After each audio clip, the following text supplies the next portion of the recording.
यार रिमेंबर अपने इस चैनल के ऊपर 3-4 सालों पहले एक सीरीज चलती थी जिसमें मैं लिखा करता था कि ऐसा केस जिसको मैं बताने से भी डरता हूँ। और उस सीरीज के अंदर इतने ब्रूटल केसेस मैंने उस टाइम पर कवर किए कि मेरे पास पर्सनली बहुत सारे डीएम्स आए इंस्टा के ऊपर, जिसमें आप में से बहुत सारे लोगों ने मुझे कहा कि हम इन केसेस की वजह से डिप्रेशन में जा रहे हैं। क्योंकि इसके दो कारण थे। पहला कि वो इतने ज़्यादा ब्रूटल और इतने ज़्यादा ग्राफिक होते थे कि उसकी डिटेल्स को पचा पाना बहुत बहुत ज़्यादा मुश्किल। और दूसरा, उन केसेस को लोग खुद से रिलेट कर पा रहे थे क्योंकि वो बहुत आम लोग थे जिनके साथ वो सब कुछ हुआ था। लेकिन उसके बाद मैंने उस सीरीज़ को वहीं रोक दिया था। लेकिन वो सिर्फ सीरीज़ रुकी थी, उसके केसेस खत्म नहीं हुए थे। आज जिस बहुत ही इनफेमस और ब्रूटल इंसिडेंट के बारे में मैं डिस्कस करूंगा, उसके ऊपर यकीन करना उतना ही ज़्यादा मुश्किल जितना मेरा इस लाइक बटन के ऊपर है। मुझे पक्का पक्का पता है कि मेरे कितने भी कहने के बाद आप लोग इसको नहीं दबाने वाले। So make sure you hit the like button and also subscribe button. Comments में पिक में लिख दें, लेट्स डाइव इन।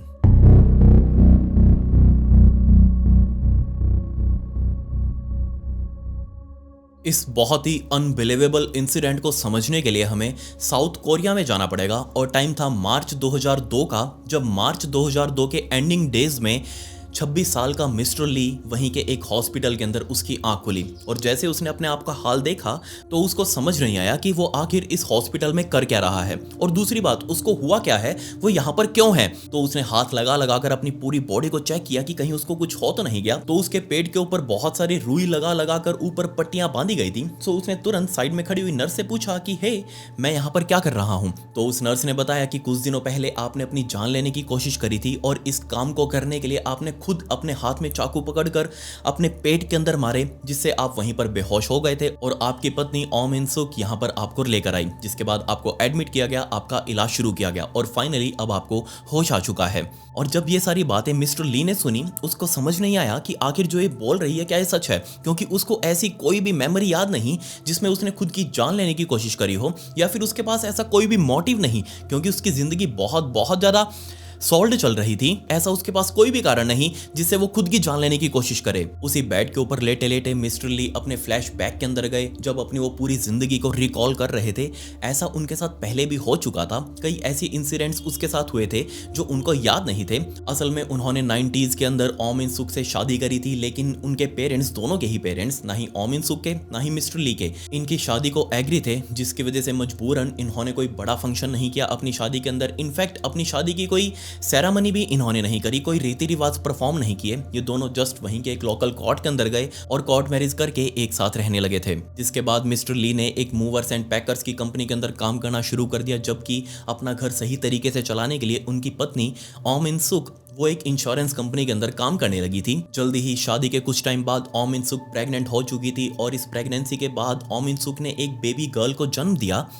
लेकिन 17 फरवरी 2000 का दिन आते आते उस बच्ची की 3 साल की उम्र में मौत हो चुकी थी। असल में वो बच्ची इनके घर से ही सीढ़ियों से नीचे गिरकर उसके सिर में भयंकर चोट लगी और उस चोट की वजह से वो बच्ची इस दुनिया को छोड़कर जा चुकी थी। बेशक इन दोनों के बीच में प्यार इस बच्ची की वजह से बहुत बहुत ज़्यादा बढ़ चुका था, लेकिन इस बच्ची के जाने के बाद इन दोनों के बीच में लड़ाइयाँ भी होने लगी। स्पेसिफिकली मिस्टर ली, जिनके ऊपर बैड लक एक के बाद एक आए जा रहे थे, जैसे कि अपनी बेटी को खोने के सिर्फ 1 महीने बाद यानी कि 1 अप्रैल 2000 के दिन मिस्टर ली उन्हीं सीढ़ियों से नीचे की तरफ फिसल चुके थे और उनके भी सिर के अंदर भयंकर चोटें लगी। उनको दोबारा से हॉस्पिटल के अंदर एडमिट करवाया गया और ये सिर वाली चोट अभी ठीक हुई भी नहीं थी कि 28 अप्रैल 2000 के दिन दोबारा से मिस्टर ली अपने घर के बाहर चलते चलते अचानक से रोड के ऊपर गिर चुके थे और गिरते ही उनका सर जाकर साइड में फुटपाथ वाली पत्थर के ऊपर लगा और उस वजह से उनको दोबारा सिर के अंदर भयंकर चोटें आई। डॉक्टर्स भी बार बार मिस्टर ली का इलाज करने के बाद बहुत बहुत ज़्यादा फ्रस्ट्रेट हो चुके थे, क्योंकि उनको समझ नहीं आ रहा कि सारा ये बैड लक मिस्टर ली के साथ ही क्यों हो रहा है।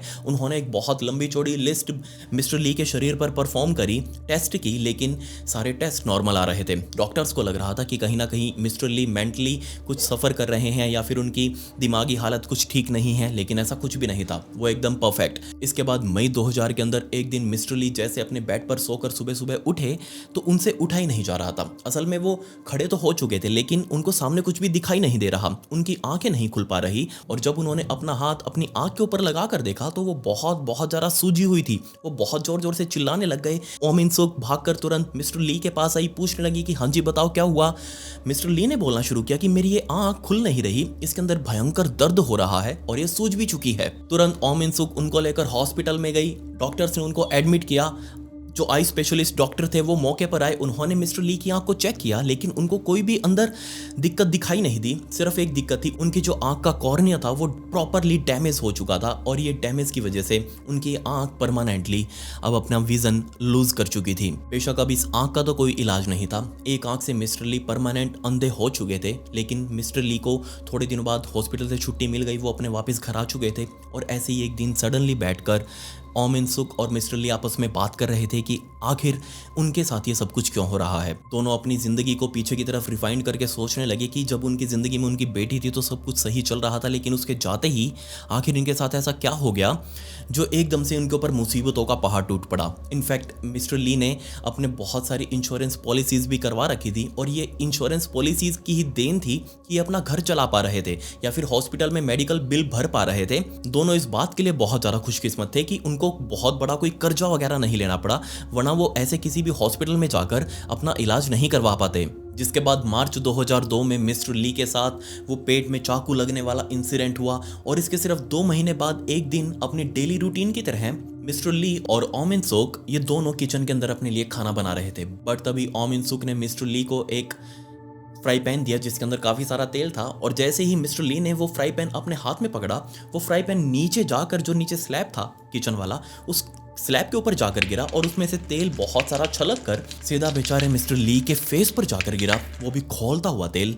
और इससे 3rd डिग्री तक बर्न्स मिस्टर ली के चेहरे पर आ चुके थे। तुरंत ओम इन सुक उनको उठाकर सीधा हॉस्पिटल लेकर भागी। वहां उनके फेस का वो उपचार शुरू किया गया। कुछ दिनों तक हॉस्पिटल में रहने के बाद बेशक मिस्टर ली का फेस ठीक हो चुका था, लेकिन वो जो निशान थे जलने के वो अभी भी उनके चेहरे पर थे। और एक शाम ऐसे ही बैठे बैठे सोचते हुए मिस्टर ली को लगने लगा कि कुछ महीनों पहले तक वो एकदम ठीक थे, उनके साथ कुछ भी ऐसा वैसा नहीं हो रहा था, लेकिन अब कुछ एकदम से उनकी लाइफ के अंदर बदल चुका है जो बार बार उनको वो हिट कर रहा है, बार बार उनको परेशान कर रहा है। उन्होंने आवाज़ लगाकर ओम इन सुक को अपने पास बुलाया, उनको अपने पास बैठाकर उनका हाथ पकड़ा, उनके सामने बहुत ज़ोर ज़ोर से रोने लगे। बार बार बोल रहे थे कि ओम तुम मेरे साथ हो तो मैं बार बार अपनी ज़िंदगी से बच पा रहा हूँ, वरना मेरे साथ ये जो इंसिडेंट्स हो रहे हैं ना तो मुझे इनकी कोई मेमोरी याद रहती कि आखिर ये मेरे साथ क्यों हो रहे हैं, कौन कर रहा है, क्यों कर रहा है, मुझे कुछ भी याद नहीं रहता। लेकिन ये बहुत अच्छी बात है कि तुम मेरा साथ दे रही हो इतना सब कुछ हो जाने के बाद भी, और तुम मुझे टाइम से हॉस्पिटल पहुंचा देती हो, मेरा इलाज हो जाता है और मैं बच जाता हूँ। बट इन सब की वजह से मैं बहुत गंदे डिप्रेशन में जा रहा हूँ, उसका समझ नहीं आ रहा कि मैं क्या करूँ। बट ये बोलने के सिर्फ 3 दिनों बाद ही जो पेट में उन्होंने अपने चाकू मारे थे उनके घाव अब तक भर चुके थे, लेकिन ये घाव सिर्फ बाहर से भरे हुए दिख रहे थे। दिक्कत यहाँ ये थी कि अंदर जब उन्होंने अपने चाकू मारे थे उस टाइम पर उनके ऑर्गन्स अंदर से भी डैमेज हुए थे, जो कि उस टाइम पर डॉक्टर्स ने बिल्कुल नोटिस नहीं किया। उनको कुछ नहीं पता था कि अंदर कितनी डैमेज हुई है। उन्होंने जस्ट बाहर से पूरे स्किन का इलाज करके उसको पैक कर दिया, लेकिन अंदर से ऑर्गन्स वो डैमेज होने लगे थे और डैमेज होते होते हाल ही अब ये हो चुका था कि अंदर अब इन्फेक्शन बनना शुरू हुआ। और इसके तीसरे दिन वो इन्फेक्शन एकदम से इतना ज़्यादा पूरी बॉडी के ऊपर अटैक किया कि मिस्टर ली दुनिया छोड़कर जा चुके थे। पिछले 2 सालों के अंदर मिस्टर ली ने इतना भयंकर सफ़र किया कि उनको 11 बार, टोटली 11 बार हॉस्पिटल के अंदर अलग अलग इंसिडेंट्स की वजह से भर्ती करवाना पड़ा। लेकिन जब भी वो हॉस्पिटल में जाते, डॉक्टर्स उनसे पूछते कि हाँ जी बताइए क्या हुआ, आप कोई मेमोरी तो बताइए, आपके साथ ये सब कुछ क्यों हो रहा है। बट वो हमेशा यही कहते कि मुझे नहीं पता, मैं अपने घर पर था और मेरे साथ ये कैसे हो गया मुझे कोई आइडिया नहीं है। मुझे बस इतना पता है कि मेरी वाइफ मेरे साथ थी और वही मुझे हॉस्पिटल यहाँ लेकर आई होगी। अब जो लोग मेरी वीडियोस बहुत लंबे टाइम से देख रहे हैं उनका दिमाग एक डिटेक्टिव वाला दिमाग बन जाता है। वो अपने आप ही सोचने लगते हैं कि आखिर इसके अंदर क्या हुआ होगा। वो अपने आप इमेजिन करने लगते हैं, अलग अलग पॉसिबिलिटीज़ बनाने लगते हैं। और वही लोग, आप में से ज़्यादातर लोग, उन्होंने 2 और 2 को 4 कर लिया होगा। अब तक आप यहाँ समझ गए होंगे कि जितना कुछ भी मिस्टर ली के साथ हुआ उस टाइम पर उनके साथ एक ही इंसान मौजूद था, उनकी खुद की पत्नी ओम इन सुक। ये एक अलग ही लेवल की बीमारी, बहुत बहुत अलग भसड़।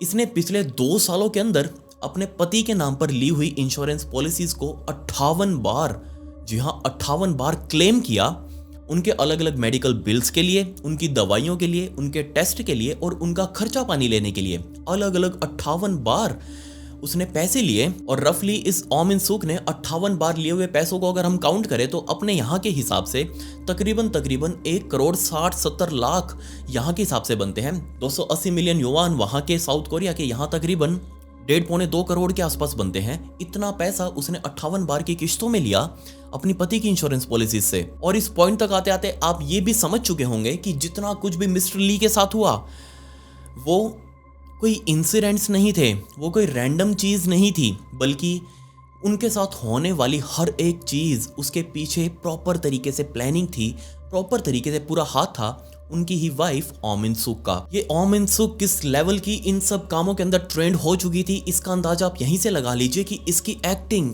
ना सिर्फ अपने पति के सामने बल्कि डॉक्टर्स के सामने, दुनिया के सामने, आस पड़ोसियों के सामने, सबके आगे वो कंटिन्यू रखती। इनफैक्ट वो अपनी एक्टिंग को रियलिस्टिक बनाने के लिए अपनी आंखों के आसपास बहुत ही रियलिस्टिक सा मेकअप कर लेती ताकि सबको ऐसा लगे कि उसकी आंखें सूजी हुई हैं या फिर वो रोई हुई है, उसकी काजल वगैरह बिखरी हुई है।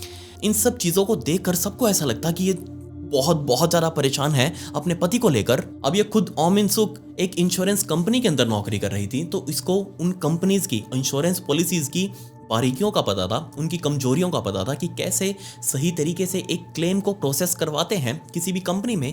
अब यहाँ इस ओम इन सूक ने ना सिर्फ अपनी कंपनी के अंदर बल्कि और भी अलग अलग इंश्योरेंस कंपनी के अंदर अपने पति के बहुत सारी इंश्योरेंस पॉलिसीज ले रखी थी। और जैसे ही वो अपने पति के साथ कुछ भी करती, कोई भी इंसिडेंट उसके साथ होता, तो ये तुरंत सभी कंपनीज के अंदर अलग अलग क्लेम्स डाल देती। और सभी कंपनी से वो प्रोसेस तो सबका सेम ही होता है कि कैसे कोई क्लेम पास करना है, वो प्रोसेस फॉलो करती, उसको इस तरीके से प्रिटेंड करवाती कि एक एक्सीडेंट था और इस एक्सीडेंट के अंदर उसके पति के साथ ये सब कुछ हुआ और उसको पैसा मिलना चाहिए। जब भी ओम इन सूक को अपना कोई भी कांड करना होता तो उससे पहले वो अपने पति को एक अनार का जूस पिलाती, अनार के जूस का गिलास। उस जूस के अंदर असल में बहुत बड़ी मात्रा के अंदर एंटी डिप्रेसेंट्स और स्लीपिंग पिल्स, नींद की दवाइयां मिलाकर उसका चूरा करके उस गिलास के अंदर डाल देती, मिलाकर घोलकर अच्छे से अपने पति को दे देती। जब भी ये अनार का जूस मिस्टर ली पीते उसी टाइम उनको चक्कर आने लग जाता, वो बेहोशी की हालत में चले जाते। और इसी बेहोशी का फायदा उठाकर ओम इन सूक उनके साथ अलग अलग चीजें कर रही थी। जब पहली बार उन्होंने वो अनार का जूस पिया था तो उस टाइम पर वो अपने आप ही लड़खड़ाकर नीचे जा गिरे थे। उनका सिर सोफे से जाकर लगा जिससे उनके सिर के अंदर चोटें आई और तुरंत ओम इन सूक ने उनको हॉस्पिटल में भर्ती करवाया। अगली बार जब ओम इन सूक ने वो अनार का जूस मिस्टर ली को दिया तो वो अपने आप नहीं बल्कि जानबूझकर इस ओम इन सूक ने अपने ही पति को सीढ़ियों से धक्का दिया, जिससे वो लुढ़कते हुए नीचे की तरफ गए और गिरते ही उनके सिर के अंदर चोट लग चुकी थी। बट आपको लग रहा होगा कि ओम इन सूक को वो सिर्फ चोट पहुंचाकर उसका इंश्योरेंस क्लेम कर करके अपना जैसे तैसे चला रही थी, लेकिन नहीं, यहाँ आपको ये बात पता होनी चाहिए कि इंश्योरेंस पॉलिसीज के अंदर बजाय छोटे मोटे चोटों के मरने के बदले में बहुत मोटा पैसा मिलता है। और हर बार ये एक अटेम्प्ट टू मर्डर था ओम इन सूक की तरफ से अपने पति के लिए। वो हर बार ट्राई कर रही थी कि उसका पति मर जाए, लेकिन वो हर बार सक्सीड नहीं हुई। तब ओम इन सूक को पता चला कि बजाय छोटी मोटी चोटों के अगर कोई परमानेंट डैमेज भी हो जाए किसी बॉडी को, तो उस परमानेंट डैमेज की वजह से बहुत मोटा इंश्योरेंस का पैसा मिलता है। और बिल्कुल एग्जैक्टली ऐसा ही कुछ अब ओम इन सूक अपने ही पति मिस्टर ली के साथ करने वाली थी। जी हाँ, अभी कुछ मिनटों पहले मैंने आपको बताया था कि एक सुबह जब मिस्टर ली अपने बेड में उठे तो उनको सामने का कुछ दिखाई नहीं दे रहा था। और जब उन्होंने अपना हाथ अपने चेहरे पर लगाया तो उनकी आंख बहुत ज्यादा सूजी हुई थी और वो खुल भी नहीं रही थी, वो उसे कुछ देख नहीं पा रहे थे। जिसके बाद मिस्टर ली को उसकी पत्नी ओम इन सूक हॉस्पिटल लेकर गई। डॉक्टर्स को भी समझ नहीं आया। डॉक्टर्स ने बस यही कहा कि मिस्टर ली का जो आंखों का कॉर्निया है वो कॉर्निया परमानेंट डैमेज हो चुका है और उस वजह से उनकी आंख अब परमानेंट अंधी हो जाएगी, ये कभी देख नहीं पाएगी। ये आंख ऐसे ही अंधी नहीं हुई थी, बल्कि रात को सोने से पहले ओम इन सूक ने अपने पति मिस्टर ली को वही जूस पिलाया था अनार का। और जैसे ही मिस्टर ली बेहोशी की हालत में गए, तुरंत इस ओम इन सूक ने एक छोटा सा इंजेक्शन लिया। उस इंजेक्शन के अंदर हाइड्रोक्लोरिक एसिड, जी हाँ, हाइड्रोक्लोरिक एसिड, जो केमिस्ट्री के स्टूडेंट्स हैं उनको पता होगा कि ये कितना भयंकर और कितना खतरनाक एसिड है। आप इसकी ताकत का अंदाजा यहीं से लगा लीजिए कि ये किसी मेटल को भी, जी हाँ, मेटल को भी गला सकता है। हड्डियां इंसान की इसके आगे कुछ भी नहीं है। और उस सिरिंज के अंदर इस ओम इन सूक ने हाइड्रोक्लोरिक एसिड को भरा, अपने पति के फेस पर आई। अब बेहोशी के अंदर दोनों आंखें मिस्टर ली की बंद थी, उनमें से एक आंख को उसने पकड़कर ऐसे खोला, दूसरे हाथ में जो सिरिंज उसकी थी उस सिरिंज को सीधा उसकी आंख के अंदर घोंप दिया और ना सिर्फ घोंपा बल्कि पीछे से उस इंजेक्शन का पिस्टन दबाया और जितना भी हाइड्रोक्लोरिक एसिड उस इंजेक्शन के अंदर भरा हुआ था वो सारा हाइड्रोक्लोरिक एसिड बेचारे मिस्टर ली की आंख के अंदर डिस्पोज हो चुका था। जैसे सुबह मिस्टर ली की बेहोशी टूटी, वो अपने बेड पर उठे तो तुरंत उन्होंने चिल्लाना शुरू कर दिया। ओम इंसुक भागकर अपने पति के पास आई, उनसे पूछने लगी, बहुत ज़्यादा टेंशन दिखाने लगी कि उसको कितनी ज़्यादा चिंता है अपने पति की। उसके पति ने उसका हाथ पकड़ा और वो पकड़कर बाहर की तरफ लेकर आई, गाड़ी में बैठाया, गाड़ी से सीधा वो हॉस्पिटल गए, डॉक्टर से इलाज करवाया, बट उनकी आँख परमानेंटली डैमेज हो चुकी थी। और अब तक आप गैस कर चुके होंगे कि वो जो फ्राई पैन से तेल उछलकर मिस्टर ली के चेहरे के ऊपर गया था वो कोई एक्सीडेंट नहीं था, बल्कि उस एक्सीडेंट से पहले भी दोबारा इस ओम इंसुक ने अपने पति मिस्टर ली को वही अनार का जूस पिलाया था और उस जूस के अंदर वही सारी दवाइयाँ मिक्स थी। जैसे ही बेहोशी की हालत में गए मिस्टर ली, तुरंत ये ओम इंसुक भागकर अपने किचन में गई, एक फ्राई पैन गैस के ऊपर रखा, उस फ्राई पैन के अंदर बहुत सारा तेल उसने डाला और गैस ऑन करी। तकरीबन 20 मिनटों बाद वो तेल खोलने लगा था और उस खोलते खोलते तेल के उस फ्राई पैन को पकड़कर तुरंत भागकर बाहर की तरफ आई और उसके पति जो कि सोफे के ऊपर बैठे बैठे बेहोश हो चुके थे, उनके मुंह को पकड़ा, उनके बालों को पकड़कर पीछे की तरफ उसका चेहरा किया और ऊपर से वो सारा खोलता हुआ तेल अंदर डाल दिया। असल में इस ओम इंसुक ने पॉलिसीज़ के अंदर जो वो ब्रोशर मिलता है जिसके अंदर टर्म्स एंड कंडीशंस लिखी होती हैं, उसी के अंदर ये पढ़ा था कि अगर किसी पॉलिसी होल्डर को 3rd डिग्री बर्न्स आते हैं तो उसको हाईएस्ट पे आउट मिलता है, या तो डेथ पर मिलता है या फिर 3rd डिग्री बर्न्स के ऊपर बहुत मोटा पैसा मिलता है क्लेम के बदले। और एग्जैक्टली उसने इसी पैसे को पाने के लिए अपने पति का चेहरा जला दिया खोलते हुए तेल के साथ। इस ओम इंसुक ने अपने पति मिस्टर ली को ऊपर से लेकर नीचे तक पूरा यूज कर लिया था। अब ऐसी कोई बीमारी नहीं बची थी जिसके थ्रू वो उनका हेल्थ इंश्योरेंस की पॉलिसी क्लेम कर सके। अब एक लास्ट एकमात्र पॉलिसी बची हुई थी और वो थी लाइफ इंश्योरेंस पॉलिसी। मतलब कि अगर मिस्टर ली किसी तरीके से मर जाएं तो उसके बदले ओम इंसुक को बहुत मोटा पैसा मिलने वाला था। इनफैक्ट मार्च 2002 में जो मिस्टर ली ने खुद को मारने का अटेम्प्ट किया था, वो पेट के अंदर चाकू मारे थे, लेकिन वो खुद ने नहीं मारे थे बल्कि उसकी पत्नी ओम इंसुक ने पेट के अंदर उसके चाकू मारे थे ताकि वो मर जाए और उसका वो लाइफ इंश्योरेंस क्लेम कर सके। लेकिन चमत्कारिक रूप से मिस्टर ली उस टाइम पर बच चुके थे उन इंजरीज से, लेकिन बाद में वो कब तक बचते? एक दिन तो उनको मरना ही था जब ऐसी पत्नी साथ हो तो। मिस्टर ली के मरने के बाद इस ओम इंसुक ने बिल्कुल भी टाइम नहीं लिया, ये तुरंत लाइफ इंश्योरेंस के उस ऑफिस में गई, वहां जाकर अपने पति की डेथ को क्लेम किया इसने और उसको बहुत मोटा पैसा मिला। जिसके बाद इसने बहुत लग्जरी लाइफस्टाइल अपनाया, बहुत बढ़िया इसने कपड़े वगैरह खरीदे, बहुत अच्छा खाना पीना किया, टूर्स वगैरह किए। लेकिन एट द एंड इस ओम इंसुक को पता था ये पैसा उसका जल्दी ही खत्म भी हो जाएगा, इसलिए उसको कुछ और करना पड़ेगा। ओम इंसुक ने हर रोज क्लब जाना शुरू कर दिया और क्लब जाने की भी एक पर्टिकुलरली वजह थी। ना सिर्फ वहां पर वो दारू पीने जा रही थी बल्कि वो वहां पर अच्छे लोगों को स्कैन करती कि क्या पता कोई उसके जाल में फंस जाए। और बदकिस्मती से 31 साल के मिस्टर इम वो अब इस ओम इंसुक के जाल में फंस चुके थे। जून 2002 में ही ओम इंसुक मिस्टर इम के साथ उसके घर पर शिफ्ट हो चुकी थी। शिफ्ट होने के साथ ही ओम इंसुक ने मिस्टर इम को दिखाया कि वो बहुत ज़्यादा लॉयल है उसके लिए, वो बहुत ज़्यादा केयर कर रही है उसकी, ना सिर्फ उसकी बल्कि वो उसके परिवार के बारे में भी पूछती कि तुम्हारी फैमिली में कौन कौन है, कहाँ पर वो रहते हैं, क्या हम उनसे जाकर मिल सकते हैं, हम उनका ध्यान रखेंगे, बहुत अच्छे से उनकी सेवा पानी करेंगे। और ये बात मिस्टर इम को बहुत अच्छी लगी कि उसको कितनी बढ़िया औरत मिली है एक क्लब के अंदर जो कि ना सिर्फ उसका बल्कि उसकी परिवार का भी ध्यान रखना चाहती है। लेकिन ये सब करने से पहले ओम इंसुक को उनका ये जो रिलेशन था, ऐसे गर्लफ्रेंड बॉयफ्रेंड को तो कोई भी इंश्योरेंस पॉलिसी में क्लेम नहीं मिलता, इसलिए उनको अपना रिलेशन लीगलाइज करना था। उसने अपने इस लिव इन रिलेशनशिप को कोर्ट के अंदर रजिस्टर करवा दिया बिना मिस्टर इम को बताए, हस्बैंड और वाइफ। जी हाँ, उसने डुप्लीकेट साइन मार दिए मिस्टर इम के और अब ये दोनों पति पत्नी हो चुके थे कानून की नज़र में। नवंबर 2002 में एक शाम जब मिस्टर इम उनकी आंख खुली तो वो हॉस्पिटल के अंदर थे और जब उन्होंने इधर उधर देखा तो डॉक्टर्स उनके आसपास खड़े थे। उन्होंने डॉक्टर से पूछा कि हाँ जी बताइए क्या हुआ, मैं यहाँ पर कैसे आया। डॉक्टर्स उनसे पूछने लगे कि आप बताइए आपको क्या हुआ था। मिस्टर इम ने कहा कि मुझे बस यही याद है, मैं शावर लेने के लिए जा रहा था और शावर पर जाने से पहले मेरी पार्टनर ओम इंसुक ने मुझे जूस पिलाया था और उसके बाद मुझे कुछ भी याद नहीं। डॉक्टर्स ने उसे बताया कि तुम शावर ले रहे थे लेकिन शावर लेते लेते तुम्हारा पैर फिसला और तुम्हारी जो लोअर बैक है, कुल्ले के आसपास की हड्डियां टूट चुकी हैं और उन्हीं का इलाज करने के लिए तुम्हारी पत्नी तुमको यहाँ उठाकर लेकर आई है और हमें लगता है कि तकरीबन 1 महीने के लिए तुम्हें यहाँ पर एडमिट रहना पड़ेगा। तकरीबन 1 महीना बीत चुका था मिस्टर इम को एडमिट हुए, उसकी बहुत सेवा कर रही थी ओम इन सुक हॉस्पिटल में रहते हुए। बट 1 महीने बाद जब उनको छुट्टी मिलने वाली थी इस हॉस्पिटल से, उनकी लोअर बैक की जितनी भी इंजरीज थी वो सारी भर चुकी थी, वो ठीक हो चुकी थी। बट 1 महीने बाद सडनली एक सुबह जब वो उठे तो उनकी आंखों में बहुत बहुत जलन हो रही थी।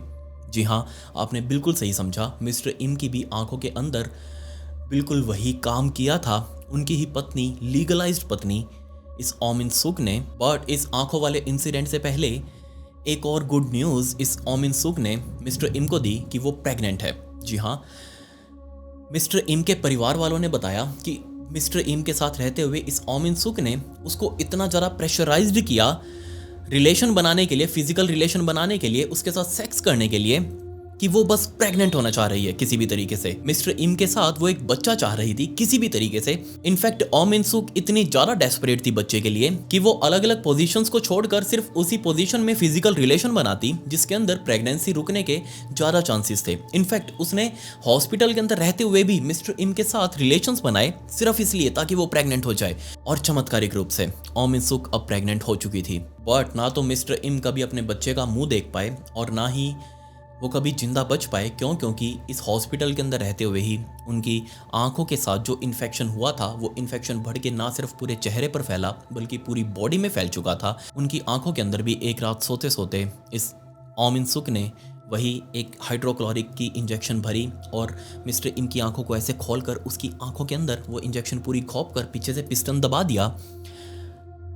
बट बदकिस्मती से उनकी यहाँ सिर्फ आंखें नहीं गई थी बल्कि उनके पूरे शरीर के अंदर हाइड्रोक्लोरिक एसिड से वो इन्फेक्शन फैल चुका था और 2003 के शुरुआती महीनों में ही मिस्टर इम ने दम तोड़ दिया उसी हॉस्पिटल के अंदर। वो कभी अपने बच्चे का मुंह नहीं देख पाए। मिस्टर इम के जाने पर ओम इन सुक ने इतना रो रो कर पूरा हॉस्पिटल सर पर उठा लिया। मिस्टर इम के जो रिलेटिव्स है वो हॉस्पिटल पहुंच चुके थे। इतना रो रो कर वो सबको दिखा रही थी कि उनको कितना दुख हुआ है मिस्टर इम के जाने से। वो बार बार अपने प्रेगनेंसी के बारे में बोल रही थी कि अब इस बच्चे का क्या होगा, कौन इसको संभालेगा। इनफैक्ट मिस्टर इम के रिलेटिव्स ने इस ओम इन सुक को समझाया कि देखो, अकेली लड़की हो तुम, अभी तुम्हारी उम्र भी छोटी है, तुम इस प्रेगनेंसी को यहीं रोक कर अबॉर्शन करवा कर अपना नया कोई पार्टनर ढूंढ सकती हो। इससे तुम्हारे ऊपर एक्स्ट्रा बर्डन नहीं पड़ेगा बच्चे को पालने का। सो ये अच्छा रहेगा, तुम अबॉर्शन करवा लो। बट ओम इन सुक ने सबको ये दिखाया कि नहीं, मैं अबॉर्शन नहीं करवाऊंगी, मैं मिस्टर इम की लेगेसी को आगे कंटिन्यू करूंगी। ये उनकी एकमात्र निशानी है, मैं इसको बिल्कुल भी नहीं खोऊंगी। इनफैक्ट सबके दिलों के अंदर जगह बनाने के लिए इस ओम इन सुक ने सोल मैरिज तक परफॉर्म करी। जी हाँ, ये एक रिचुअल होता है कोरिया के अंदर कि अगर किसी व्यक्ति का पार्टनर मर जाए, किसी की वाइफ मर जाए या फिर किसी का हस्बैंड मर जाए, तो दूसरा बंदा सोल मैरिज कर सकता है। मतलब कि अपने मरे हुए पार्टनर के साथ दोबारा शादी कर सकता है और सबको ये दिखा सकता है कि हाँ, मैं अभी भी मैरिड हूं। और एग्जैक्टली इस ओम इन सुक ने भी यही किया सबके सामने।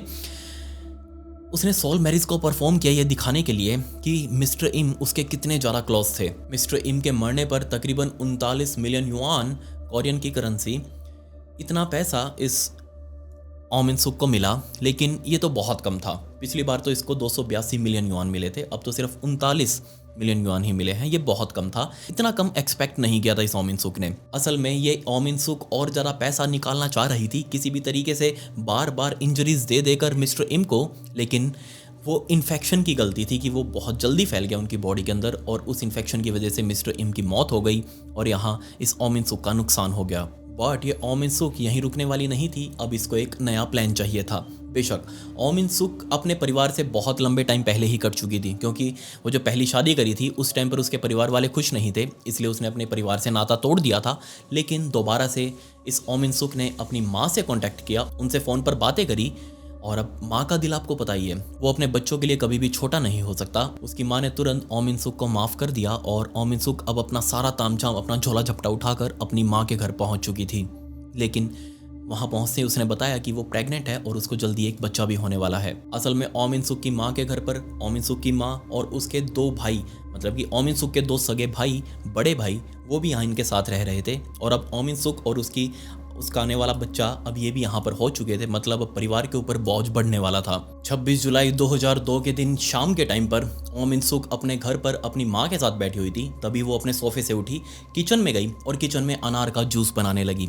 जूस बनाकर उसने कुछ और चीज़, वही एंटी डिप्रेसेंट्स और बहुत सारी नींद की दवाई उस अनार के जूस में शामिल करी और वो गिलास भरकर सीधा लाकर सोफे पर बैठी हुई अपनी माँ के हाथ में दिया। उसकी माँ ने तुरंत बिना सोचे समझे वो जूस पी लिया और जल्दी ही वो बेहोशी की हालत में जा चुकी थी। तभी ओम इन सुक भागकर सीधा अपने कमरे में गई। अपने कमरे में उसने एक 50 ml की एक सिरिंज रखी हुई थी पहले से ही भर के, उसके आगे एक नीडल लगाई। वो नीडल लगी हुई सिरिंज उठाकर वो सीधा भागते हुए वापस इस लिविंग हॉल में आई। सोफे के पास अपनी माँ के बालों को पीछे से पकड़ा और सिर पीछे की तरफ करके अपनी माँ की एक आंख उसने खोली और ऊपर दूसरे हाथ से सिरिंज पकड़ के अपनी माँ के आंखों में घोंप दी और पूरा का पूरा हाइड्रोक्लोरिक एसिड जो पहले से उस सिरिंज के अंदर भर के रखा हुआ था, वो हाइड्रोक्लोरिक एसिड का पिस्टन उसने दबाया और सारा हाइड्रोक्लोरिक एसिड उसकी माँ के आंखों में जा चुका था। बट अब की बार जब वो इलाज करवाने के लिए अपनी माँ को हॉस्पिटल लेकर गई, अब की बार इंश्योरेंस कंपनी वालों ने इसकी माँ का इंश्योरेंस क्लेम देने के लिए मना कर दिया। उन्होंने कुछ इसमें दिक्कत अड़ा दी और वो क्लेम पास नहीं हुआ, जिसकी वजह से ऑब्वियसली अब ओम इन सुक को बहुत झटका लगा। उसको अपनी तरफ से पैसे खर्च करके इलाज करवाना पड़ा। इस इंसिडेंट से ओम इन सुक इतनी ज़्यादा फ्रस्ट्रेट हुई कि तकरीबन इस इंसिडेंट के एक हफ्ते बाद वो अपने घर पर थी। उसका भाई, बड़ा भाई जो कि उसके साथ ही बैठा हुआ था, उसके लिए वो अब एक अनार का जूस बना कर लेकर आई। उसके अंदर वही उसने एंटी डिप्रेसेंट्स और बहुत सारी स्लीपिंग पिल्स मिला दी थी और जैसे उसके भाई ने वो अनार का जूस पिया वो भी बेहोश हो चुका था। अब जल्दी ही दोबारा से एक और सिरिंज के अंदर हाइड्रोक्लोरिक एसिड भर कर ये ओम इन सुक लेकर आई और अपने भाई के बालों को पीछे से पकड़ के दोनों आंखों के अंदर, अब की बार एक के अंदर नहीं बल्कि दोनों आंखों के अंदर वो हाइड्रोक्लोरिक एसिड इंजेक्ट कर दिया। ना सिर्फ अब ओम इन सुक की माँ परमानेंटली ब्लाइंड हो चुकी थी बल्कि उसका भाई भी हमेशा के लिए अंधा हो चुका था। इस पॉइंट तक आते आते आपको लग रहा होगा कि इस ओम इन सुक ने इतनी बड़ी भसड़ मचा दी, इतने सारे कांड कर दिए, तो क्या अभी तक किसी को इसके ऊपर शक नहीं हुआ? किसी ने भी एक बार इसको नोटिस करना जरूरी नहीं समझा? ना ही कोई पुलिस केस वगैरह, कुछ भी नहीं। तो इसका जवाब था नहीं, किसी ने भी अभी तक इसके ऊपर कोई शक नहीं किया। इनफैक्ट ओम इन सुक के बड़े भाई को तो लग रहा था कि ये कोई जेनेटिक बीमारी है जो पहले उसकी माँ को हुई जिसकी वजह से वो अंधी हो चुकी थी और अब ये बीमारी उसको हो चुकी है जिसकी वजह से वो अंधा हो चुका है। इसके कुछ टाइम तक सब कुछ शांत रहा। अप्रैल 2004 का टाइम आ चुका था और अब की बार दोबारा से ओम इन सुक अपना असली रूप दिखाने वाली थी। नॉर्मल इन्फेक्शन के लिए ओम इन सुक का बड़ा भाई हॉस्पिटल के अंदर एडमिट था और अपने भाई से मिलने के लिए ओम इन सुक उसके हॉस्पिटल में गई, उस कमरे में गई जिसके अंदर वो एडमिट था और उसके पास जाकर बैठ चुकी थी। बिना कुछ बोले अपने भाई से उसने बात नहीं करी। अब क्योंकि उसका भाई अंधा था पहले से ही, वो देख तो सकता ही नहीं, उसको पता ही नहीं रूम के अंदर कौन आया है। वो जस्ट उसके साइड में जाकर बैठ चुकी थी चेयर के ऊपर। धीरे से उसने अपना हाथ आगे की तरफ बढ़ाया। अब ओम इन सुक के भाई के नस के अंदर पहले से ही कैनोला आईवी लगी हुई थी, जो मैंने आपको पहले भी बता रखा, वो ड्रिप लगाई गई थी। इस ओम इन सुक ने अपना हाथ बढ़ाकर उस आईवी को छेड़ने की कोशिश ही करी थी कि इतनी ही देर में उसके भाई की नींद खुल गई। उसने अपना हाथ झटके से उठाकर अपनी छाती के ऊपर रख लिया। अब ये ओम इन सुक खड़ी हुई और उस छाती के पास जाकर उस हाथ से वो आईवी बाहर निकालने की कोशिश कर रही थी। असल में इसको कुछ और इस आईवी के अंदर इंजेक्ट करना था, बट इससे पहले कि वो कर पाती इतनी ही देर में इस कमरे के अंदर इस हॉस्पिटल की नर्स एंटर हुई और तुरंत इस ओम इन सुक ने वो जो चीज़ इसके पास थी उसने तुरंत अपनी वो स्वेटर के अंदर छुपा ली और इस नर्स ने आते ही सबसे पहले वो आईवी चेक करी जो कि अब थोड़ी सी लूज हो चुकी थी, उसके अंदर से वो लीकेज शुरू हो चुकी थी। सो इस नर्स ने बातों बातों में कहना शुरू कर दिया कि हाँ जी आप कौन और ये एकदम से आईवी कैसे ढीली हो गई है। वो उस पेशेंट से ही पूछने लगी, यानी कि ओम इन सुक के भाई से, कि आप अपने हाथ को मत हिलाओ या आपकी आईवी ढीली हो जाएगी, ऐसे तो सारी दवाई बाहर लीक हो जाएगी। बट जैसे ही उसके भाई ने सुना कि उसकी बहन उसके साइड में खड़ी है और उसने आकर मेरी आईवी को छेड़ने की कोशिश करी है, इस पॉइंट पर पहली बार ओम इन सुक के ऊपर किसी ने शक किया था। अगर उस टाइम पर वो नर्स उस कमरे के अंदर नहीं आती तो ये ओम इन सुक अपने ही सगे बड़े भाई के आईवी के अंदर अस्थमा की एक हैवी डोज इंजेक्ट करने वाली थी, जो कि तुरंत ओम इन सुक के बड़े भाई की जान ले लेती। ओम इन सुक जल्दबाजी में उस प्लान को वहीं ड्रॉप करके इस कमरे से बाहर निकली, हॉस्पिटल से बाहर निकली और आने वाले टाइम के अंदर अपने भाई से कभी भी मिलने के लिए हॉस्पिटल में नहीं गई, क्योंकि ओम इन सुक को भी अंदर से फील हो चुका था कि कहीं ना कहीं उसके भाई को शक हो चुका है और वो अब इसके ऊपर खास ध्यान रखेगा। ये सोच सोच कर, ओवर थिंकिंग कर करके ओम इन सुक इस माइंड स्टेट के अंदर आ चुकी थी कि कहीं ना कहीं अब उसके पकड़े जाने का डर है। अगर उसके भाई ने कुछ बोल दिया किसी को तो ऑब्वियसली सारे उसके पिछले जितने भी काले कांड है वो सारे सामने आ जाएंगे। इसलिए उसने अपने आप को थोड़ा सा डाउन करने का सोचा कि थोड़ी टाइम और शांत रहते हैं और बाद में देखेंगे क्या करना है। बट ओम इन सुक तो यहाँ हॉस्पिटल नहीं जाने वाली थी, लेकिन ओम इन सुक की माँ वो तो अपने बेटे से मिलने के लिए हॉस्पिटल जाने वाली थी और वो गई। और वहाँ जाकर उसके भाई ने, यानी कि ओम इन सुक के भाई ने अपनी माँ को सब कुछ बता दिया कि ओम इन सुक यहाँ पर आई थी और उसने मेरे साथ ऐसे ऐसे छेड़खानी करने की कोशिश करी। अब जैसी ये बात ओम इन सुक की माँ को पता चली, ओम इन सुक से आकर उसने घर पर सीधे तौर पर पूछताछ करी और ओम इन सुक ने सब चीज़ों से मना कर दिया कि नहीं, मेरा ऐसा कोई भी प्लान नहीं था, मैंने ऐसी कोई छेड़खानी नहीं करी। लेकिन ओम इन सुक के माइंड के अंदर अब एक और डर बैठ चुका था कि उसकी माँ को भी अब शक हो चुका है। अब उसकी माँ ने आस पड़ोसियों को भी बताना शुरू कर दिया कि ऐसा ऐसा कुछ उनकी बेटी ओम इन सुक कर रही है। लेकिन ओम इन सुक ने सभी पड़ोसियों को जाकर कहा कि उसकी माँ एक अलग ही डिमेंशिया के अंदर जा चुकी है, वो अजीब अजीब सी बहकी बहकी बातें कर रही है। ये सब टाइम बीतता रहा और जो भी पैसा था ओम इन सुक के पास वो अब खत्म हो चुका था। अब उसको कुछ और प्लान चाहिए जिससे वो किसी की इंश्योरेंस पॉलिसी को क्लेम कर सके और उसके पास पैसा आ जाए। अब इस अपने नए प्लान के लिए उसने सबसे पहले एक नया बड़ा घर खरीदा तो क्या, जस्ट उसका एक छोटी सी जो शुरुआती रकम होती है वो दी थी और अपनी फैमिली को जाकर बता दिया कि हम इस छोटे से घर के अंदर इतने टाइम से रह रहे हैं, इसको बेच दीजिए, इसके लिए मैंने खरीदार भी ढूंढ दिया है और मैंने एक नया बड़ा घर ले लिया है हम सब के लिए और हम सबको वहीं शिफ्ट हो जाना चाहिए। बट इस पॉइंट पर उसके पूरे परिवार को, दोनों भाइयों को और उसकी माँ को ऑब्वियसली उस टाइम पर ओम इन सुक के ऊपर शक था।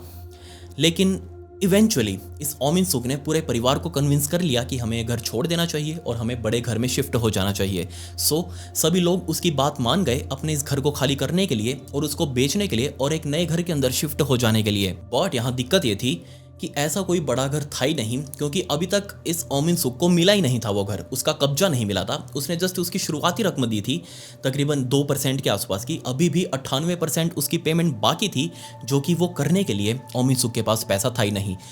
लेकिन यहाँ दूसरी दिक्कत थी कि जिस घर के अंदर अभी इसका परिवार रह रहा था वो घर ऑलरेडी ये ओम इन सुक बेच चुकी थी। 9 जनवरी 2005 का दिन आ चुका था और ये फाइनल डे होने वाला था जब ओम इन सुक ने अपने पूरे परिवार को कह रखा था कि आज के दिन 9 जनवरी के दिन हमें हमारे घर को छोड़ना पड़ेगा, यहाँ से निकलकर हमें नए घर के अंदर शिफ्ट होना है, वहाँ सारा सामान लेकर जाना है। सभी लोग 9 जनवरी की सुबह सुबह जल्दी उठकर अपना सारा सामान पैक करने लग गए। सभी लोग बिजी थे सारे सामान को इधर से उधर बाहर निकालने में। लेकिन तभी बीच में सभी को रोक कर थोड़ी देर शांत से बैठाकर ओम इन सुक किचन में गई और सबके लिए वही अनार वाला जूस बनाकर लेकर आई। अब जैसे ही अनार के जूस के बारे में दोनों भाइयों और उसकी माँ ने सुना, सभी ने पीने से मना कर दिया। लेकिन इवेंचुअली सबसे पहले उसका छोटा भाई माना, उसने गिलास उठाकर वो अनार का जूस पी लिया। लेकिन बड़ा भाई जो पहले ही भुगत भोगी है, पहले ही वो इसके पाप धो चुका है, उसने ये अनार वाला जूस पीने से मना कर दिया। बट ये बात सुनकर ओम इन सुक बहुत ज़्यादा गुस्सा हो गई। वो चिल्लाने लग गई अपने बड़े भाई के ऊपर, तुमको ये जूस पीना पड़ेगा। अब मजबूरी में उस बड़े भाई ने वो गिलास उठाया और जैसे ही उसने वो अनार का जूस पीना शुरू किया, पीते पीते ही उसको फील हो चुका था कि इस अनार के जूस के अंदर कुछ मिलाया गया है। इसीलिए उसने उस जूस को बहुत धीरे धीरे सिप करके पीना शुरू किया, ताकि उसको ऐसा लग रहा था कुछ भी इसके अंदर मिलाया गया हो तो वो नीचे बैठ जाए और जूस ऊपर आ जाए और वो उस जूस को पी ले। बट तकरीबन 3-4 घुट भरने के बाद ही उस ओम इन सुक के भाई को चक्कर आने लगे और वो बेहोशी की हालत में जा चुका था। और जब थोड़ी देर बाद ओम इन सुक के बड़े भाई की आंख खुली तो उसके हाथ में एक अखबार था जो कि जल रहा था और उसकी जलन की वजह से ही ओम इन सुक के भाई की नींद खुली थी। अब ना सिर्फ वो अखबार जल रहा था बल्कि आसपास की गर्मी से वो फील कर पा रहा था कि यहाँ आग लगी हुई है, पूरा घर लपटों के अंदर घिर चुका था। उसने बहुत जोर जोर से चिल्लाना शुरू कर दिया। बेशक वो देख नहीं पा रहा, लेकिन उसकी जो गर्माहट थी आग की वो फील कर पा रहा था। उसने जोर जोर से चिल्लाना शुरू किया और इस चिल्लाने की वजह से उसके छोटे भाई जो कि साइड में ही बेहोशी की हालत में पड़ा हुआ था, उसका छोटा भाई, उसकी आंख खुली। उसने जैसे ही देखा आसपास कि यहाँ तो पूरा घर जल रहा है, उसने तुरंत बाहर भागने की कोशिश करी, अपने बड़े भाई को उठाया, उसको रास्ता दिखाया। जैसे तैसे वो दरवाजों को खोलते हुए घर से बाहर की तरफ भागे। उसकी माँ को भी बाहर की तरफ बुलाया, वो भी बाहर की तरफ भाग कर आ गई। लेकिन ये घर पूरा अब जल चुका था। सिर्फ ओम इन सुक को छोड़कर बाकी 3 लोग, यानी कि ओम इन सुक की माँ और उसके दोनों भाई, इन तीनों को 3rd डिग्री बर्न्स आए। लेकिन अब इनका एक घर भी जल चुका था और दूसरा इनके पास कोई बड़ा घर भी नहीं जिसके अंदर ये शिफ्ट होने वाले थे। वो सारा कुछ तो झूठ था। इस पूरे कांड के बदले यानी कि तीनों का जो इंश्योरेंस पॉलिसी थी उसमें जलने की वजह से जो पैसा मिलना था और साथ में जो इन लोगों ने घर का इंश्योरेंस करवा रखा था आपने, उसके बदले टोटल इस ऑम इन सूक को 204 मिलियन युआन मिले। लेकिन ये इतना ज़्यादा पैसा नहीं था कि वहाँ कोई बड़ा घर खरीद सके। इस ऑम इन सूक के पास जाने के लिए कहीं भी जगह नहीं थी। इस ऑम इन सूक ने अपनी बेटी, जो कि उसके साथ अब पैदा हो चुकी थी, उसकी अपनी बेटी को उठाया और अपनी एक आंटी के घर पर गई। उसके जाकर पैर पकड़कर रोने लगी कि हमारा घर चल चुका है, मेरी माँ और मेरे दोनों भाई हॉस्पिटल के अंदर एडमिट हैं, मेरे पास पैसे नहीं हैं कहीं जाने के लिए, कहीं रहने के लिए, तो आप प्लीज़ मेरी बेबी को देखते हुए या फिर मुझे देखते हुए हम बहुत मजबूर हैं, आप प्लीज़ मुझे कुछ दिन यहाँ पर रहने दीजिए। मिसिस कांग, जो कि उसकी आंटी का नाम था, मिसिस कांग ने उसके ऊपर दया दिखाई और पहले से ही वो इस ऑम इन सूक को जानती थी। उसने बिल्कुल भी मना नहीं किया और कहा कि ठीक है, आप अपना तामझाम लेकर मेरे घर के अंदर शिफ्ट हो सकते हो जब तक आपको कोई दूसरा परमानेंट घर नहीं मिल जाता। तकरीबन 3 हफ्ते बीत चुके थे इस ऑम इन सूक को इस घर के अंदर रहते हुए, लेकिन मिसिस कैंग को लग रहा था कि अगर ऑम इन सूक यहाँ रह रही है तो ऑब्वियसली वो उसको थोड़ा बहुत तो किराया देगी यहाँ पर रहने का। लेकिन ऑम इन सूक ने एक बार भी किराया देने का कोई नाम नहीं लिया और जब 3 हफ्ते बाद फाइनली मिसिस कैंग ने ऑम इन सूक से थोड़ा बहुत किराया मांगा कि कुछ तो दे दो, यहाँ तुम रह रही हो, यूज़ कर रही हो घर को, उसने हाँ कर दी कि हाँ मैं आपको किराया दूंगी। और किराए के बदले शाम के टाइम पर इस ऑम इन सूक ने इस पूरे घर के अंदर आग लगा दी। ऑम इन सूक के साथ उसका जो बेबी, वो भी अभी घर के अंदर ही थे, सारे लोग ये घर के अंदर थे, मिसिस कैंग भी घर के अंदर थी। बट आग लगाते ही सबसे पहले इस ऑम इन सूक ने अपनी पूरी तैयारी कर रखी थी। इसने गीला टावल, गीला तौलिया जो कि पहले से ही बाल्टी के अंदर भिगो कर रखा हुआ था, वो तौलिया उठाया, तौलिए को अपने बच्चे के ऊपर लपेटा, खुद के ऊपर लपेटा और साथ में जो एक खिड़की थी जहाँ तक आग अभी नहीं पहुँची थी, इस खिड़की को खोलकर वो इस घर से बाहर निकली, जबकि बाकी लोग इस घर के अंदर ही मौजूद थे। ये घर अब पूरे तरीके से लपटों के अंदर घिर चुका था। मिसिस कैंग और उनके बच्चे जैसे तैसे खुद को बचाते हुए, लेकिन उनको भी 3rd डिग्री बर्न्स आ चुके थे, बट वो किसी तरीके से इस आग लगे हुए घर से बाहर निकले। लेकिन मिसिस कैंग के हस्बैंड वो इतने लकी नहीं थे, वो इस घर से बाहर नहीं निकल पाए और उनकी मौके पर ही मौत हो चुकी थी। वो इस घर के अंदर ही जलकर मर गए, उनकी लाश तक नहीं मिली। ये पहली बार था जब ऑम इन सूक ने किसी की जान ली थी, पॉलिसी के पैसे लेने के लिए नहीं, बल्कि क्योंकि उससे पैसे मांगे गए थे किराए के। सिर्फ इस बात के ऊपर ऑम इन सूक को गुस्सा आ गया, क्योंकि ऑम इन सूक को कोई फायदा नहीं होने वाला था इस घर को आग लगाकर, क्योंकि उसके नाम पर इंश्योरेंस पॉलिसी नहीं थी। वो आग लगा भी देती, उसने आग लगाई, उसको इसका कुछ भी नहीं मिला। वो गुस्सा थी क्योंकि मिसिस कैंग ने उसे किराया मांग लिया था। ऐसे कैसे मांग लिया किराया, मैं तो नहीं दूंगी किराया, मैं तो आग लगाऊंगी। ऑम इन सूक को देखकर, उसके हाथ में बच्चे को देखकर भलाई की सप्लाई करने की कोशिश करी थी, लेकिन ये सप्लाई उल्टी पड़ गई। उसने अपना पति खो दिया। इनफैक्ट मिसिस कैंग और उसके बच्चे खुद इतने ज़्यादा जल चुके थे कि उनको नज़दीकी हॉस्पिटल के अंदर भर्ती होना पड़ा। अब ये ऑम इन सूक इतनी ज़्यादा गुस्सा थी मिसिस कैंग से कि वो हॉस्पिटल में एक पेट्रोल से भरा हुआ पीपा लेकर पहुंच चुकी थी और सीधा अलग अलग कमरों के अंदर झांकते हुए कहाँ पर है मिसिस कैंग एडमिट। और जब फाइनली इस ऑम इन सूक को मिसिस कैंग वाला वो कमरा दिखा, वो इस कमरे के अंदर एंटर हुई और मिसिस कैंग ने जब नीचे बेड के ऊपर लेटे लेटे देखा कि ऑम इन सूक अंदर एंटर हो चुकी है, उसके हाथ में एक पीपा है, इस ऑम इन सूक ने तुरंत उस पीपे का ढक्कन खोला और चारों तरफ उस पेट्रोल को गिराना शुरू कर दिया। मिसिस कैंग बेचारी बोल नहीं पा रही क्योंकि उसके पूरे शरीर के ऊपर वो पट्टियां बंधी हुई है, वो हिल भी नहीं सकती। इस ऑम इन सूक ने तुरंत वो पेट्रोल डालकर, माचिस की तीली डालकर इस पूरे कमरे को आग लगा दी। अब ये आग देखते ही देखते हॉस्पिटल के अंदर, पूरे हॉस्पिटल के अंदर फैल चुकी थी। ये वो हॉस्पिटल था जहाँ स्पेशलिटी थी किसी भी जले हुए व्यक्ति को बचाने की, लेकिन ये हॉस्पिटल अब खुद जल रहा था। बट किस्मती से इस आग लगने के बाद हॉस्पिटल के अंदर लगा हुआ फायर सिस्टम वो एक्टिवेट हो गया और जल्दी इस आग के ऊपर काबू पा लिया गया। बट किस्मती से इस हॉस्पिटल के अंदर सीसीटीवी कैमरास भी लगे हुए थे और सीसीटीवी के अंदर पहली बार ये ऑम इन सूक कैप्चर हुई। ऐसा कुछ करते हुए पहली बार था जब ऑम इन सूक के खिलाफ कुछ सबूत मिला था। हॉस्पिटल वालों को पता लग चुका था कि कोई यहाँ पर आई थी जिसके हाथ में वो पेट्रोल से भरा हुआ पीपा था, उसने आग लगाई और वो यहाँ से भाग गई। तुरंत पुलिस वालों को यहाँ बुलाया गया। पुलिस वालों की गाड़ियाँ चाँव चाँव करते हुए हॉस्पिटल पहुँची। पुलिस वालों को पहली बार ऑम इन सूक के बारे में पता चला और जल्दी ही ऑम इन सूक पुलिस वालों के सामने बैठी हुई थी। पुलिस वालों ने उसको झप लिया था। ना सिर्फ पुलिस वालों ने इस ऑम इन सूक को इन्वेस्टिगेट किया, बल्कि पुलिस वाले ऑम इन सूक के परिवार वालों के पास भी पहुंच चुके थे, यानी कि उसकी माँ और उसके दोनों भाई। तब बड़े भाई ने पहली बार बोलना शुरू किया। उसने कहा कि मेरी बहन के साथ कुछ बहुत अजीब है। जो भी व्यक्ति इसके साथ रहता है या फिर इसके आसपास रहता है, उसके साथ कुछ बहुत अजीब हो रहा है। या तो वो मर जाता है या फिर वो आग में जल जाता है, या फिर उसको बहुत अजीब अजीब बीमारियां होने लगती हैं। इनफैक्ट मुझे खुद या फिर मेरी माँ जो कि अंधी हो चुकी है, मैं खुद अंधा हो चुका हूँ, मेरे साथ बहुत अजीब अजीब चीज़ें हो रही हैं।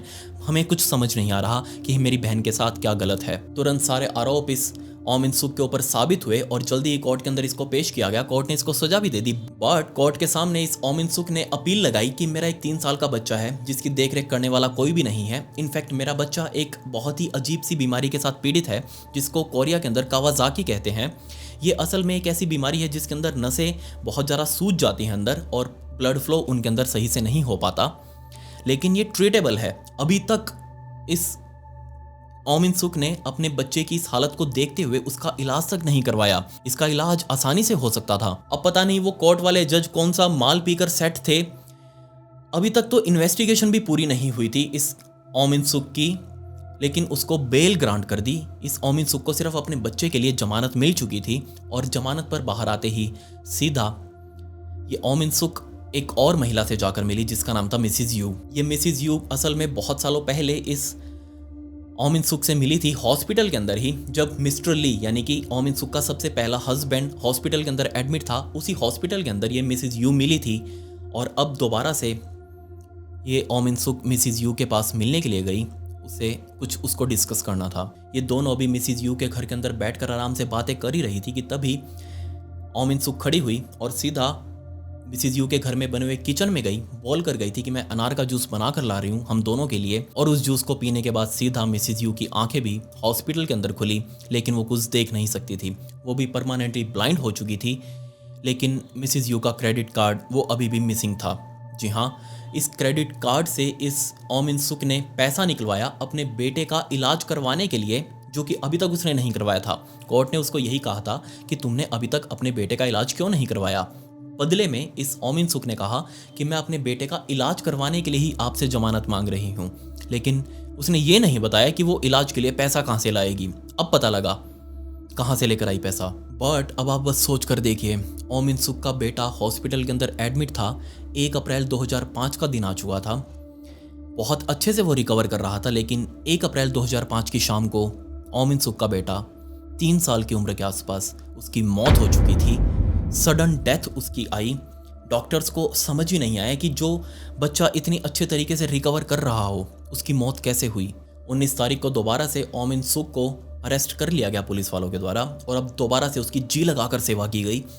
उसको तोड़ने के बाद उससे पूछा गया कि बता तो देख कर क्यों रही है। ओम इन सुक ने कहा कि मुझे नशा है, नशा करने का, मैं ड्रग्स वगैरह लेती हूँ, मुझे मेंटल इलनेस है। लेकिन ऐसा कुछ भी नहीं आया। उसका नार्को टेस्ट भी किया गया, उसके शरीर के अंदर किसी भी टाइप की कोई ड्रग कभी उसने ली हो ऐसा कोई भी संकेत नहीं मिला। ना ही उसका दिमागी हालत खराब थी, वो बिल्कुल ठीक थी। जो भी कुछ कर रही थी वो अपने होशो हवास में कर रही थी। ये सारे टेस्ट क्लियर होने के बाद कोर्ट ने अब की बार गलती नहीं करी। अब वो माल पीकर सेट नहीं थे जज। उन्होंने तुरंत ओम इन सुक को लाइफ इम्प्रिजनमेंट, वो भी without the possibility of parole, वो पैरोल पर भी बाहर नहीं आ सकती, लाइफ इम्प्रिजनमेंट यानी कि उम्र कैद की सजा सुना दी। अब तक भी आपको समझ नहीं आया होगा कि आखिर ये सब कुछ ये कर क्यों रही थी। असल में ओम इन सुक के पास कुछ भी करने के लिए जॉब नहीं थी। वो जिस इंश्योरेंस कंपनी के अंदर नौकरी कर रही थी उससे उसको इतना पैसा नहीं मिल रहा था जिससे वो अपने शौक पूरे कर सके। इसको चाहिए थे वो बड़े बड़े सपने, लग्जरी लाइफस्टाइल। सुबह वो बड़े से एक 5 स्टार होटल में उठो, वो सफ़ेद रंग का कोट पहनकर वो खिड़की के पास जाकर बैठकर आराम से कुर्सी पे वो चाय पियो। आपने देखा होगा आजकल बहुत चल रहा है इंस्टा पर वैसे आजकल गंद तो बहुत फैल रहा है। इसके बारे में आप क्या कहते हैं, नीचे ज़रूर बताना मुझे। इतना गंद, इतना कोई गिर सकता है सिर्फ व्यूज़ वगैरह के लिए, सोचा नहीं था। खास करके बहुत सारी ऐसी फीमेल इन्फ्लुएंसर्स हैं, सॉरी मैं थोड़ा सा आउट ऑफ द बॉक्स जा रहा हूँ। बहुत सारी ऐसी फीमेल इन्फ्लुएंसर्स हैं जो सिर्फ और सिर्फ वल्गर न्यूडिटी के ऊपर अपना पूरा कंटेंट चला रही हैं। पूरा उनका जो फैन बेस है वो सिर्फ और सिर्फ इसी चीज़ के लिए उनको फॉलो कर रहा है क्योंकि उनको यहाँ कुछ देखने को मिल जाएगा। और अगर ऐसी लड़कियों के आप कभी डीएम्स ओपन करके देखेंगे तो आपको शर्म आने लगेगी, आप खुद से उनको नहीं पढ़ पाएंगे। सोच कर देखिए वो खुद कैसे हैंडल करती होंगी, लेकिन फिर भी वो इन चीज़ों को कंटिन्यू रखे हुए है। और ये तो बहुत आजकल ट्रेंड बन चुका है, बस नाच कर दिखाओ कैमरे के आगे, कपड़े छोटे डालो और फेमस हो जाओ। इसके बाद क्या होता है, बहुत सारी जो सट्टे वाली कंपनियां हैं वो इनको अप्रोच करती हैं और ये सारों को, ये फीमेल इन्फ्लुएंसर सो कॉल्ड, ये सारों को सट्टा खेलना सिखाती हैं। पैसा कैसे कमाया जाता है, 2 मिनट के अंदर डबल कर देंगी, 3 मिनट के अंदर ये आपका ट्रिपल कर देंगी पैसा। सच में ऐसे बेवकूफ़ लोग भरे हुए हैं जो इनको फॉलो भी करते हैं। मुझे तो समझ नहीं आता कि आखिर क्यों, किस लिए। खुद का थोड़ा सा दिमाग लगाओ, एट द एंड पैसा मेहनत से ही बनेगा। खैर, मैं बात कर रहा था इसके शौक की। उसको इतना पैसा नहीं मिल रहा था ओमिन सुक को जिससे वो अपने शौक पूरे कर सके, इसलिए उसने छोटा तरीका अपनाया जिससे छोटे टाइम के अंदर वो बहुत सारा पैसा कमा सकती थी। लेकिन जितना भी पैसा उसने इस इंश्योरेंस पॉलिसीज़ के अंदर कमाया था अलग अलग लोगों के साथ ये सब कुछ करके, बट मोस्ट ऑफ द उसमें अमाउंट उन लोगों के इलाज के अंदर ही लग गई। बहुत छोटा सा हिस्सा होता था जो इस ओमिन सुक को मिलता था, और उस छोटे से हिस्से से अपनी ज़िंदगी आगे चलाने के लिए बार बार इसको एक कांड करने पड़ते ताकि इसके पास वो पैसा लगातार आता रहे। इस ओमिन सुक ने किसी इंसान की लाइफ इतनी ज़्यादा डिस्पोजेबल बना दी कि बस उसको थोड़े टाइम के लिए यूज़ करो, उसके अंदर से पैसा निकालो और उसकी जान ले लो। चाहे वो आपका सगा भाई हो, चाहे वो आपकी सगी माँ हो, चाहे वो आपका पति हो, इसके लिए कुछ भी वैलिड नहीं रख रहा था। पति छोड़िए, चाहे वो इसका खुद का बच्चा क्यों ना हो, कोई इसके लिए कुछ मायने नहीं रखता, सिर्फ अपनी कुछ हफ्ते की लग्जरी लाइफ को मेंटेन करने के लिए। कमाल है। खैर, आप मुझे बताइए कि आपने इस पूरी स्टोरी से क्या सीखा। मैंने इसकी बहुत सारी डिटेल्स, जो ब्रूटल डिटेल्स थी, वो यहाँ पर डिस्क्लोज नहीं करी क्योंकि वो एक्चुअल में बहुत ज़्यादा ग्राफिक थी। उनको बताना ठीक नहीं है, पहले ही यूट्यूब गुस्सा चल रहा है हमसे। खैर, आप मुझे बताइए कि आपको इसके बारे में क्या कहना है, और क्या आपने ऐसी कोई ब्रूटल, क्रूल माँ देखी है, बहन देखी है, बेटी देखी है? अगर हाँ, तो नीचे कमेंट्स में उसके बारे में ज़रूर लिखें, या फिर अगर आप मुझसे पर्सनली उसके बारे में डिस्कस करना चाहते हैं तो ये मेरी इंस्टाग्राम आईडी, इसका लिंक आपको डिस्क्रिप्शन में भी मिल जाएगा। इसी इंस्टाग्राम के ऊपर मैंने इस पूरे इंसिडेंट से रिलेटेड जो मूवीज़ बनी हैं उनका लिंक्स भी अपलोड कर दिया है। आप चाहे तो वो मूवी भी देख सकते हैं जो इस ओमिन सुक के ऊपर बनी है। मेरे इंस्टाग्राम का लिंक नीचे डिस्क्रिप्शन में है, आप मुझसे वहाँ पर आकर बात कर सकते हैं। ब्रॉडकास्ट चैनल को ज्वाइन कर लीजिएगा, फॉलो बटन आपके हाथ से क्लिक हो जाना चाहिए। खैर, पिछली वीडियो का शाउट आउट संगीत सार संगम को and comment pick me to get a shout out in next video. मिलता है अगली वीडियो में। ये वीडियो देखने के लिए धन्यवाद।